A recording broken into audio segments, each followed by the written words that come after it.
Hey, it's Jess and Erin with Best Business Partners. Thank you for joining us. Thank you. Hi, Best Business Hi, Partner. Best Business Partner.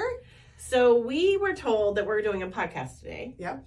And we're going to explain a little bit about Best Business Partners, how we came up with it, what we do, why we changed from Old Florida Dream Team to the Harlan Group, what we do for the Harlan Group. And how we came up with Best Business Partners and what we talk about. Yeah, so let's talk about it. Okay, let's talk about it. Okay. So let's talk about Best Business Partners first. Well, I think we should probably, most people that listen to us know who we are, but for those that don't, Jess and I have known each other for 20 years, more than that now, right? Like 20, we've been saying we've known each other for 20 years for like 10 years.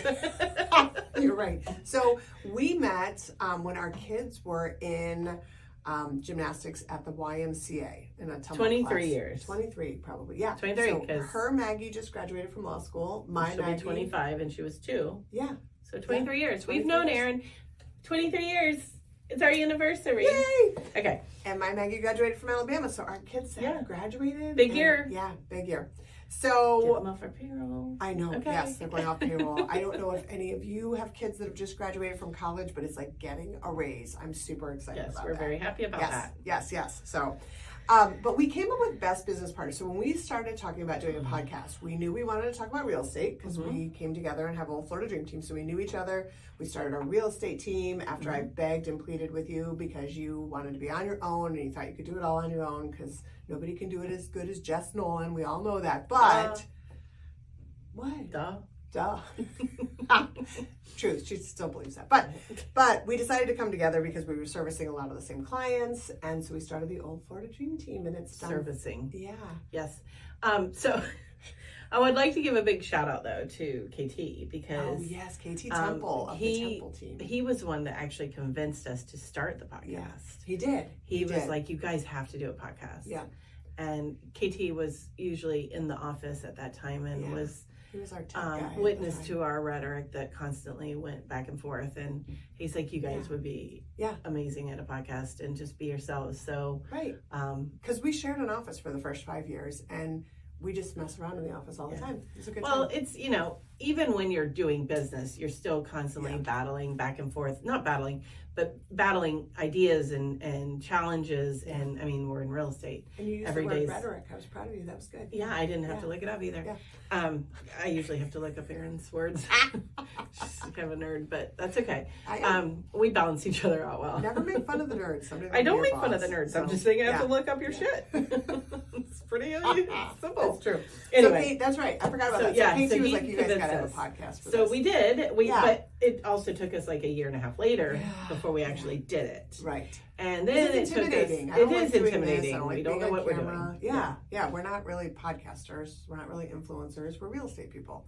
So, but we are always open to being better, new ideas, 100%. Coming into. I mean, I wasn't listening to podcasts at the time.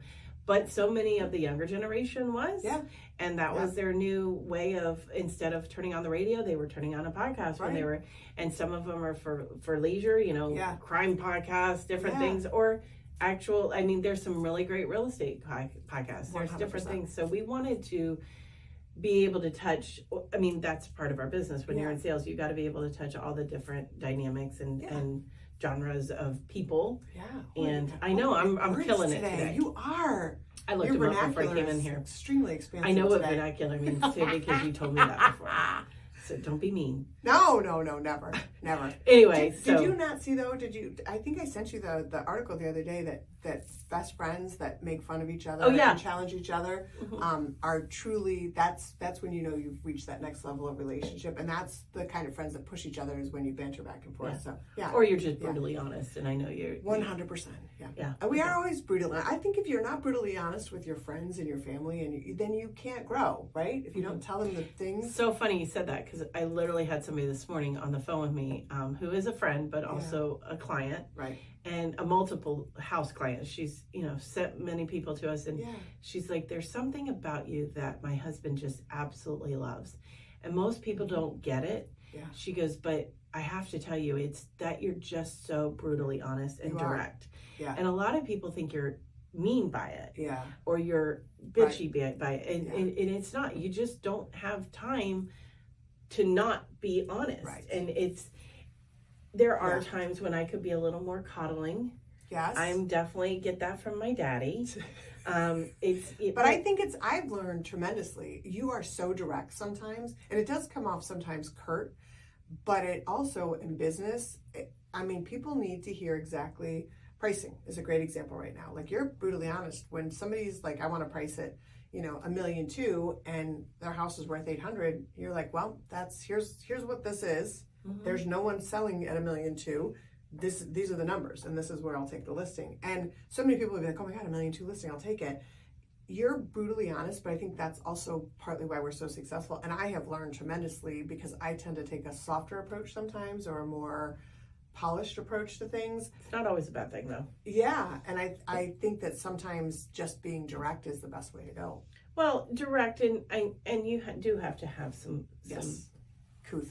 Yeah, and empathy towards people. I mean, yeah, real estate's a big thing for people. Yeah. I mean, this is usually the most expensive transaction in their life. Right. So you can't just go into it and be curt all the time. Yes. But going back to the podcast and starting it, KT convinced us that we would be funny. And we think we're funny. We laugh. I would say 50% of the day we're laughing.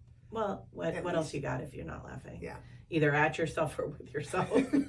It's usually at ourselves. True. But, usually. But we definitely enjoy ourselves. So we came up with, then it was like how to pick a name. Oh, that was brutal. Yeah. Like I think we had like 25, 30 names to start with, and then we kept going. And then we went back and forth. I don't even remember what some of the top ones were, but I don't either. Are you bored? Is our no podcast boring you? Struggling with sleep. So we went through a bunch of different names, and we kind of tossed a bunch of stuff around, and we wanted it to be real estate related because we always end up talking about real estate, how most of our conversations go. But we also wanted to be able to bring in our community leaders, our influencers in town that are not influencers like social media, but micro influencers. I mean, but people that influence our community in town. Sure, our community. Yeah. It's not just social media, but we do like those too. Yeah, we do. And we wanted to be more community driven. Yeah. Because that's what our whole premise is, serving and strengthening our community. And we sell houses is kind of a byproduct of what we love to do. And that's connecting people, bringing people into town, connecting them to schools, to their activities, really enculturing them where we live and sharing because we love where we live. Yeah. We love it. Could live anywhere in the world. I've traveled all over the world. I love traveling, but I always love coming home to Southwest Florida. Yeah. And we love selling it. So, and so we wanted to tie that all in. So we didn't want it to just be a real estate name. Right. Because we didn't want to limit ourselves to only being able to talk real estate, even though that is what pays bills. That is. So I think we dwindled it down to about 10, and then it was 5, and then we were back and forth between 2 or 3. Yeah. And we put it out for different people to vote on it, give us ideas and their input. We got a lot of votes. I was surprised how many people voted. Yeah. We had a couple hundred votes for Best Business Partners. Yeah. So we ended up with Best Business Partners because there is, unfortunately, you learn hard lessons through life. And most of those lessons came from my parents and different people in our lives. And partnerships aren't easy. No, 100%. And, we all know it, whether you're in a marriage or you're, you have a business partner or different things that you partner with. Right. There's very few people in life that you can go through a very long partnership with and be successful. So let's talk about that. Let's talk about what some of the traits are that make us, because we have people all the time come to us, especially in the office, or people that we meet through our Keller Williams family, that say, how have you guys been so successful? Well, because I'm super easy to deal with. So that's number one. I mean, I don't think there's anyone that I know that is easier and more cooperative than myself. That is exactly what I was going to say. So this podcast is over. We're done. Thanks for listening. Clear that up. Okay, clearly I'm not. I know I'm very, very difficult. And I know I'm very, very stubborn. I wouldn't say very difficult. That's why we get along, because she's working with me on this. She's full of shit. I'm very difficult. Yeah. Okay. Well, sometimes. But I do think you have to have a give and take in a partnership, and you have to have, I think the number one thing is you have to have mad respect for each other and the way you work and your work ethic. And so we see a lot of people, we've seen a lot of teams come and go in our office here. We've counseled a lot of teams that try and partner together.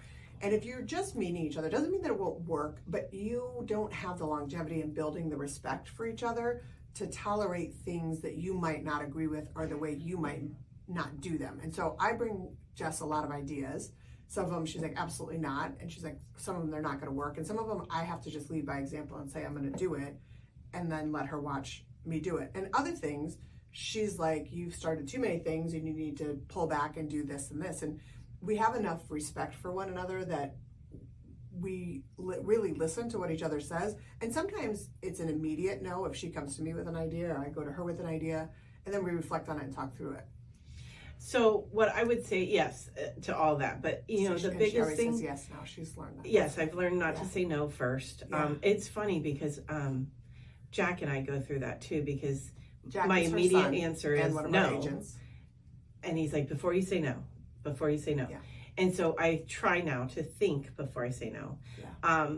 And they don't always work, but besides that point, we also know each other so well. Like I know when you're bringing to me an idea or a concept or whatever it is, I know what you've done on the backside of it to get to that point. Right. And vice versa. I think we know each other so well, and we're very different in how we work, how we live our lives. We're not so different that we can't get along, but we're just different humans. I mean, well, we complement one another. Yes. I'm a visionary, so I like to look out and see, like create that roadmap for the long distance. And Jess is very task oriented. So it works very, very well because I missed some of the tasks because I'm focused. Well, you know, probably, a few here and there. I've gotten 100 times better. Yes, you have. I've got my calendar organized and we have more assistants, but I am not great at the task management, the time parts of the day. I enjoy much more the visionary part of it. And that's really good for it, because I don't. Right, that's exactly it. You manage what's in front of you right now. You tell me what I need to get done today, and it's going to get done. 100%. It will not, I won't go to bed till it is. Right. But I don't see past today. So that is probably our biggest attribute, is 100%. That you have that vision and I have the task. So and those traits play into so much we do, not only personally and professionally, 100%. And with the team and growing the team. You know, there's things that a team member will come to me on, and then they know I'm going to Erin on this one, and that's okay, because that's what makes us great. One person can't have it all. 100%. And we have, again, it comes back to that respect, the respect to know that if a team member is going to you, they value what you're bringing to the table, and the same there. So there's never any of this, why did they go to you and why did they not go to me? And I think in a partnership, whether it's a marriage, which I can't talk about marriage or relationships because I don't have one of those, so I'll stay in my lane. But when it comes to working, you have to have enough respect to know that person is going to you because they have the confidence that you're going to have the answer for that. And then I would say 95% of the time, maybe 90, because I think it's good not to always be on the same page, and that statistic's totally made up, but I would say the large majority of time, you and I are always on the same page. No matter how we get to it, when somebody comes to us, if they went to you for an answer and then they came to me for an answer, almost always they're getting the same answer. Because how different we are, we're that much more similar. Well, we know what the end goal is. We have the same morals, the same ethics. We it goes back to the mad respect we have for each other. While I don't necessarily see it or do it in Erin's way, I know that the end result is going to be what I want and what she wants. So it's a team effort. And I know that I need her to get from A to B, and I know that she needs me to get from A to B. And when we respect each other for the need for each other, there's a different level there. Like then you go, okay, I know I need you for this. Right. And I know I need you for this. Right. And the best part about that, ultimately the best part, is that I know that I can give it to you, and I know for a fact that I can trust you with it. Right. I would give you everything I have and know that it's 100% taken care of. Right. And that not only is it taken care of, somebody just died next door. So I'm not sure what just happened, but a complete wall just fell down or a car came through the window. Hopefully it's in my office because I'm missing there. If they're looking for me, call 911. But I'm in the podcast room. But ultimately, I know that if I give it to you and it's taken care of, and I don't have to worry about it. Right. Which I think is why we came together in the first place. 100%. So that, but let's talk about that. That brings us to kind of the second point, and then we'll kind of talk about the Harlan Group a little bit and why we changed the names from Old Florida Dream Team to Harlan Group, or why we're transitioning. But I think one of the other really important things in a partnership is tough conversations. And there's a book called Critical Conversations. There's all kinds of stuff about how you have tough conversations. And in the beginning for Jess and I, those conversations were really tough. When we had a disagreement, sometimes we both left feeling kind of like, what the hell just happened? You know, is this going to work? Is it not going to work? But we always pushed through those conversations. We always reflected on those conversations. And sometimes we left the office a little bit, I don't want to say mad, but struggling a little bit with those conversations in the beginning. Learning to navigate those tough conversations is critical for a strong partnership, because you're not going to agree on things. You're not going to support every idea I bring to the table or you bring to the table.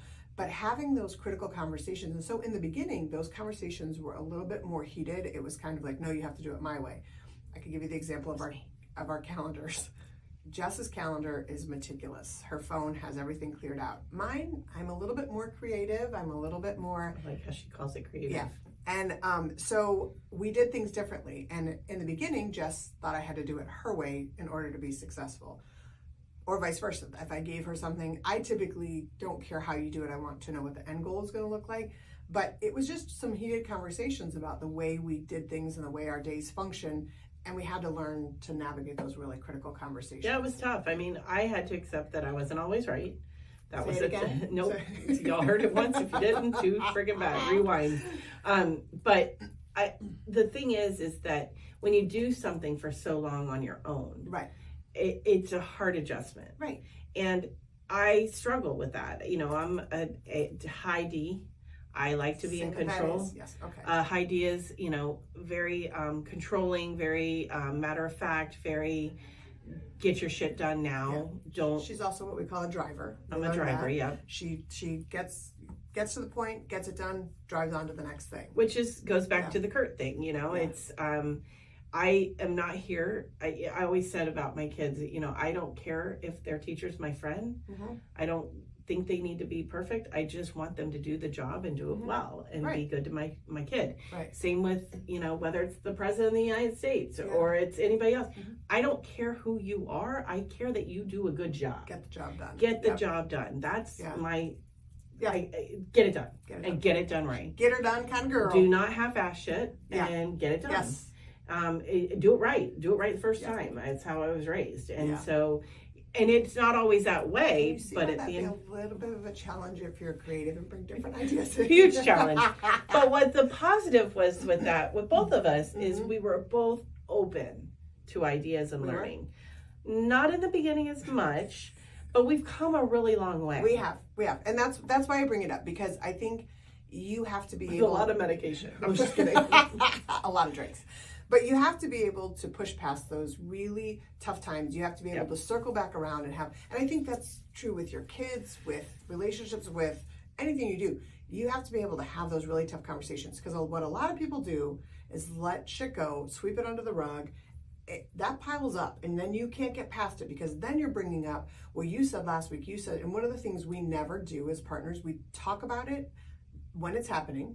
We address it, and then we don't rehash it. Like, well, remember that time when it's just so unhealthy. And so I think we've learned to have really tough conversations that are really, really meaningful. We try to have an outcome at the end of the conversation. We try to have a time frame. We're doing those moving that forward, and then we let it go. Yeah. And I think that's, if you're going to have a partnership in life in general, you have to be able to do those things.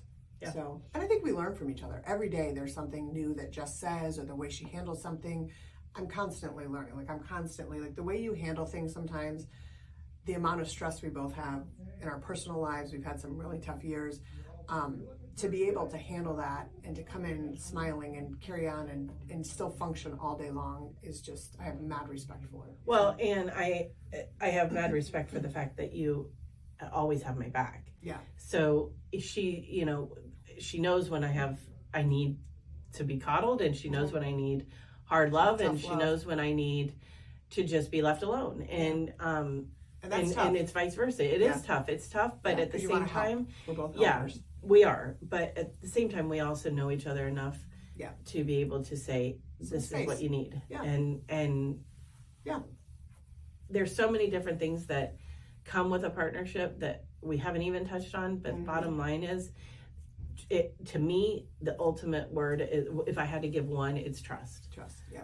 And if I had to give two, it would be trust and respect. Because you can trust somebody and not have a lot of respect for them, like trust that they're going to get the job done. I think you take it to the next level when you truly respect that person and are open to changes and open to differences. Because if you're not, we had this on our scripts and role play, and Jess nailed it on the head.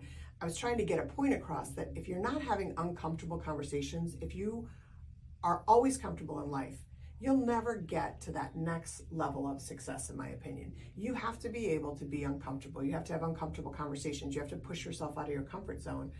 And I think that comes with a level of respect when you let somebody push you to that point where you can get uncomfortable. And so I would say it's kind of trust and respect. Yep. So, life's not easy. No. And you got to learn to do hard well. Yeah. Yep, we love that. I think I've said it before on the podcast. Duke's coaches doing hard well is one of my favorite little life lessons. And we tell that to our team all the time. I mean, we're not in a business with any kind of sales, any business, any life experience. Nothing's easy. No. And, the world's tough right now. Life is hard right now for a lot of people. Yeah. And I don't know that it's going to get easier right away. I don't know that it ever gets easier.